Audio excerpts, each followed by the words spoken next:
नमस्कार, आदाब, सत श्री अकाल, जोहार। जो कहिए सब एक ही है। कल तक जो सरयू राय कह रहे थे कि हाथी उड़ रहा है, अब वर्तमान सरकार पे कह रहे हैं कि वो सरकार उस हाथी पे ही बैठ चुकी है।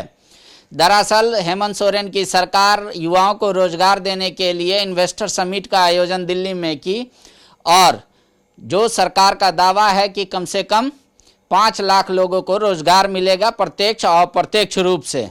हमारे साथ पार्टी जेएमएम के सुप्रीयो महासचिव हैं, वो बताएंगे। दादा,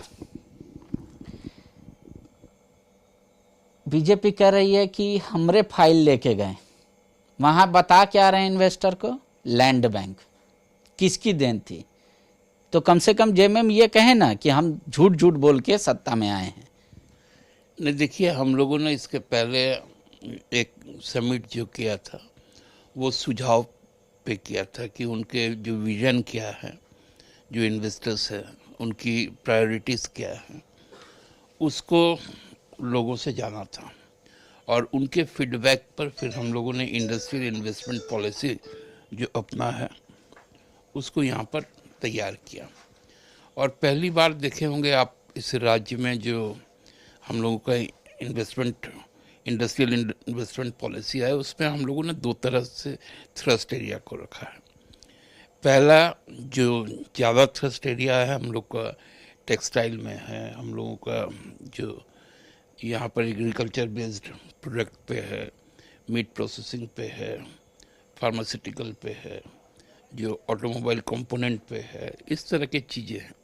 और सेकंड जो थ्रस्ट एरिया किया उसमें भी बहुत सारे सेक्टर्स हमने रखा है। फार्मास्यूटिकल के लिए रखा है, अर्बन रेजिडेंशियल प्रोजेक्ट के लिए रखा है, इंफ्रास्ट्रक्चर के लिए रखा है, उसमें पावर जो आपको ऑल्टरनेट जो पावर रिसोर्सेज है उसके लिए रखा है। तो इस तरह से पहली बार मतलब आपको हम लोगों ने बांटा है सेगमेंट में। दूसरा, हम लोगों ने जो सेक्टर्स को चयन किया, एक माइक्रो किया, एक स्मॉल किया, एक लार्ज किया है, एक एक्स्ट्रा लार्ज किया। उसमें सभी तरह के इंसेंटिव्स हैं और इंसेंटिव्स भी इतने अट्रैक्टिव है। साथ साथ जीएसटी का जो स्टेट जीएसटी का एग्जम्पशन है उसका प्रॉमिस है उसके अंदर में 5 साल से लेकर 9 साल तक का। तो ये जो सेगमेंट को हम लोगों ने जो अलग किया, इससे लोग उत्साहित हुए। बीजेपी कह रही है ना, जिस लैंड बैंक का विरोध करते करते जेएमएम सत्ता में आई, आज इन्वेस्टर के पास सबसे पहला शब्द यही कहा जा रहा है, we have a large number of land in our land bank. 10,000 एकड़ से भी ज़्यादा भूमि है। नहीं, देखिए, ये बीजेपी कोई फैक्ट्री या कोई भी इंडस्ट्री हवा में तो नहीं लगता। हैंगिंग गार्डन हम लोग सुने हैं, लेकिन हैंगिंग इंडस्ट्री तो नहीं सुने। हम लोग अर्थ ब्रेकिंग तो नहीं करते हैं, हम लोग फाउंडेशन जानते हैं। अर्थ ब्रेकिंग क्या होता है? तो यही तो कंसेप्ट का अंतर है। आपको इंडस्ट्री लगाने के लिए, हाँ, जो लैंड बैंक की बात की, हम लोगों ने कहा है कि जो गैर मजरूआ जो खास लैंड है उस पर भी आप देखे होंगे कि इसके पहले हम लोगों का फैसला है कि उनके नाम पे, जिनके नाम पे था, उसको पट्टा दे दिया जाए। लेकिन उसके बाद भी जो बैरन लैंड्स हैं, जो अनयूज्ड हैं, तो उनको तो आपको देना ही पड़ेगा ना। ठीक है भी, आप कह रहे हैं टेक्सटाइल को हम बढ़ावा दे रहे हैं, क्योंकि टेक्सटाइल एक ऐसा माध्यम है जिसमें लार्जर नंबर ऑफ स्कोप है कि भाई नियोजन होता है।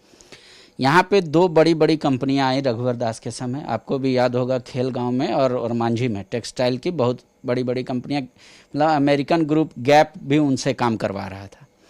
पिछली सरकार में भी था कि अनुदान मिलेगा उनको, वो पैसा नहीं मिलने के चलते आज दोनों बंद हो गई।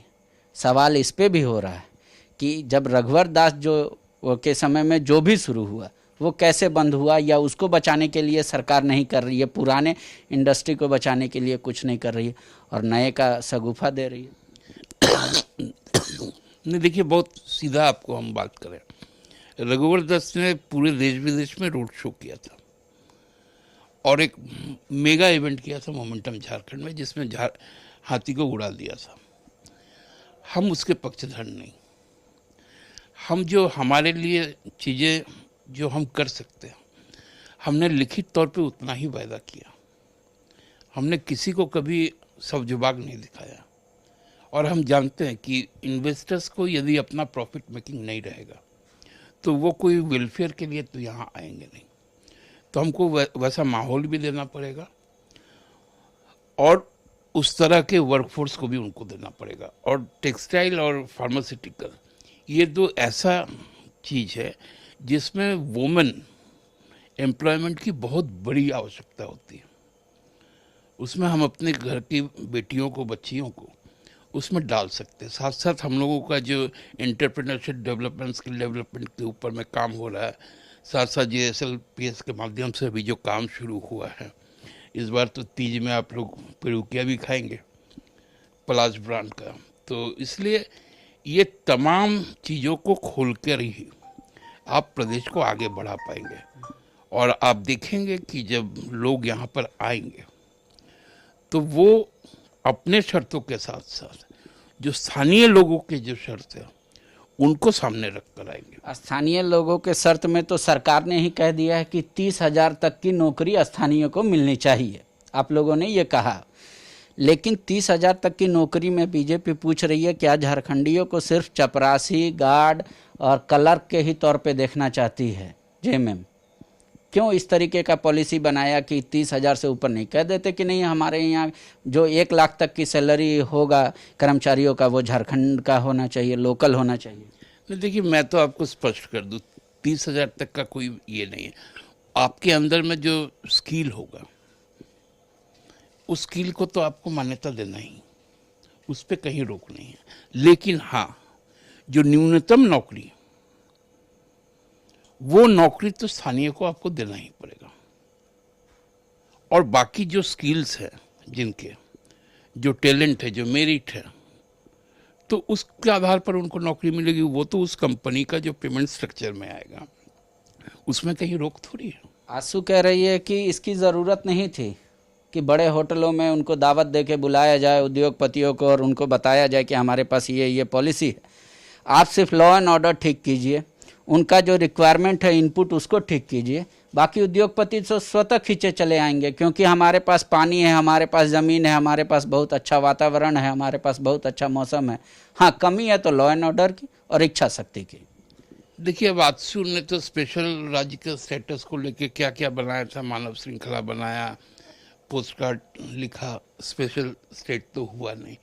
तो अब क्या हेमंत सरकार जाके वहाँ जंतर मंतर पर धरना पे बैठे और धरना में बैठ के इन्वेस्टर्स को बुलाए कि आप आइए मेरे धरना स्थल में?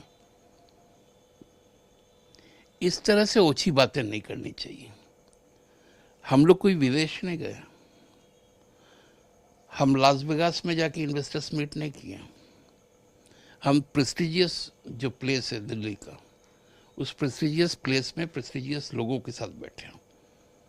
तो इसको सम्मान करने का यदि उनका भाव है तो ये उनके विचार है। आप बार बार पीसी करते रहे जब आप विपक्ष में थे कि हाथी उड़ गया, हाथी उड़ गया, बैठेगा कब पता नहीं। अब जो ये इन्वेस्टर मीट हुआ है ये कब तक बैठेगा, ज़मीन पर कब तक लोगों को दिखने लगेगा? नहीं, देखिए, हम लोग इसलिए उस समय बात करते थे हाथी उड़ गया। हाथी हमारा स्टेट एनिमल, और स्टेट एनिमल को ही आप उड़ा दिए थे। हमने तो अपने स्टेट एनिमल को, जो सिंबल है हमारा, जो लोगो है स्टेट का, उसमें उनको जगह दिया है। सरयू रह कर रहे हैं ये सरकार हाथी पे बैठ गई, पिछली सरकार हाथी उड़ा दी थी, अंतर यही है। अब देखिए, वो वरिष्ठ नेता भी हैं, विधायक भी हैं, उनको बहुत तरह का अनुभव भी है, इसलिए वो बातें करते भी हैं, लोग उनकी बातें सुनते भी हैं। लेकिन उनकी जितनी बातें अच्छी होंगी वो हम लोग ग्रहण करेंगे।